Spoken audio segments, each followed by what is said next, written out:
नमस्ते बच्चों। Good morning, कैसे हो? आज फिर मैं हिंदी पाठ क्लास 5 के बच्चों को पढ़ाने जा रहा हूँ। पाठ का नाम है शहीद भगत सिंह। तो ये पेज नंबर आपको 35 में मिलेगा। तो आपको यहाँ पर भगत सिंह के बारे में रोचक तथ्य आपको सुनने को पढ़ने को मिलेगा। अंत में एक क्वेश्चन रहेगा, उस क्वेश्चन को आपको सॉल्व करके व्हाट्सएप ग्रुप में डालना होगा। तो बच्चे, कहानी इस प्रकार से शुरू होता है। उस दिन बीरा स्कूल के लिए घर से निकला था। संध्या होने पर जब वह घर नहीं लौटा तो सभी घर वाले घबरा उठे, क्योंकि जालियांवाला बाग की घटना से सभी घबराए हुए थे। काफ़ी रात बीतने पर बीरा बड़ा उदास सा घर लौटा तो उसकी बड़ी बहन बोली, कहाँ गया था बीरा? सब जगह तुझे ढूंढा, चल फल खा ले। वह फपक फपक कर रो पड़ा। उसने जेब से शीशी निकाली जिसमें मिट्टी भरी हुई थी। उसने कहा, यह मिट्टी नहीं, अमर शहीदों का खून है। वह रोज उसी शीशी में भरी हुई मिट्टी से तिलक लगाता, फिर स्कूल जाता। बीरा नाम का यह बालक बाद में महान क्रांतिकारी भगत सिंह के नाम से प्रसिद्ध हुआ। भारतीय स्वतंत्रता की बलिवेदी पर जिन सपूतों ने अपने प्राणों की बलिदान किया, उनमें सरदार भगत सिंह का नाम सुनहरे अक्षरों में लिखा है। सरदार भगत सिंह का जन्म लालपुर, जो पाकिस्तान में है, 27 दिसंबर 1907 में हुआ था। उनकी माता का नाम विद्यावती और पिता का नाम किशन सिंह था। उनकी बड़ी बहन का नाम अमरू था। माँ विद्यावती ने उनका लालन पालन बहुत ही प्यार दुलार से किया था। राष्ट्रीयता से ओतप्रोत उनके परिवार के वातावरण ने बालक भगत सिंह पर अमिट छाप डाली और उनकी क्रांतिकारी भावनाओं का जन्म हुआ। एक बार की बात है, भगत सिंह अपने पिता के साथ कहीं जा रहे थे। रास्ते में पिता के घनिष्ठ मित्र मिल गए, जो खेत में बुआई का काम कर रहे थे। उनके पिता अपने मित्र से वार्तालाप में लग गए तो भगत सिंह खेत में छोटे तिनके रोपने लगे। इस तरह से छोटे तिनके रोपने लगे। बालक इस कार्य को देखकर पिता ने पूछा, यह क्या कर रहे हो भगत सिंह?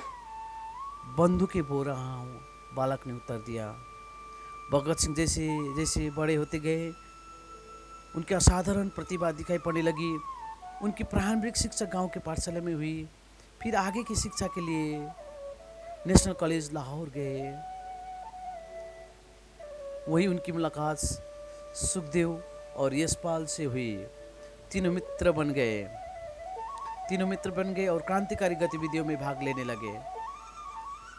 30 अक्टूबर सन 1928 को लाहौर में साइमन कमीशन आने वाला था। भगत सिंह ने कमीशन के बहिष्कार की योजना बनाई।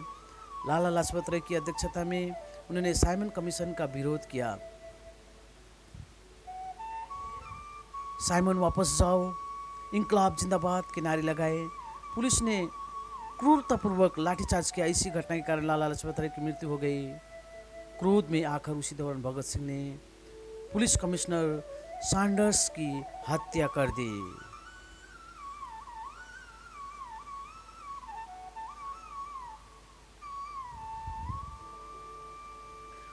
भगत सिंह और उनके साथी को गिरफ्तार कर लिया गया। 23 मार्च 1931 को राजगुरु सुखदेव और भगत सिंह को फांसी की सज़ा सुना दी गई। यही दिन शहीद दिवस के रूप में मनाया जाता है। 23 मार्च 1931 को शहीद दिवस के रूप में मनाया जाता है। उन जैसे हजारों लाखों वीरों की शहादत और क्रांतिकारी आंदोलन के कारण ही आज हम आज़ाद भारत में सांस ले रहे हैं। भगत सिंह ने फांसी पर चढ़ते वक्त अंतिम इच्छा जारी की थी, सभी अंग्रेज अधिकारी मेरे सामने खड़े हो जाएं। सिपाही से लेकर जेलर, सुपरिटेंडेंट, सभी अधिकारी उनके सामने खड़े हो गए। तब उन्होंने कहा, मैं बोलूँगा इंकलाब और तुम बोलोगे जिंदाबाद। फिर सभी उपस्थित के सामने भगत सिंह ने कहा इंकलाब, तथा अंग्रेजों ने जिंदाबाद कहा। तब भगत सिंह ने कहा, अब आज़ादी की आज़ादी को कोई रोक नहीं सकता। तो बच्चों, यहाँ हम लोग ने भगत सिंह के विषय में कहानी सुना। यहाँ पर बहुत सारे प्रश्न हैं, बच्चों को इसका आंसर लिख के जमा करना है। जैसे बीरा किसके बचपन का नाम था? किस घटना से सब घबराए हुए थे? पुलिस ने लाठीचार्ज किस तरह किया? भगत सिंह के प्रारंभिक शिक्षा कहाँ हुई? उनके घर का वातावरण किससे ओतप्रोत था? भगत सिंह के पिता ने क्या पूछा? शहीद दिवस कब मनाया जाता है? इन सब का क्वेश्चन का आंसर व्हाट्सएप में लिख कर देना। धन्यवाद।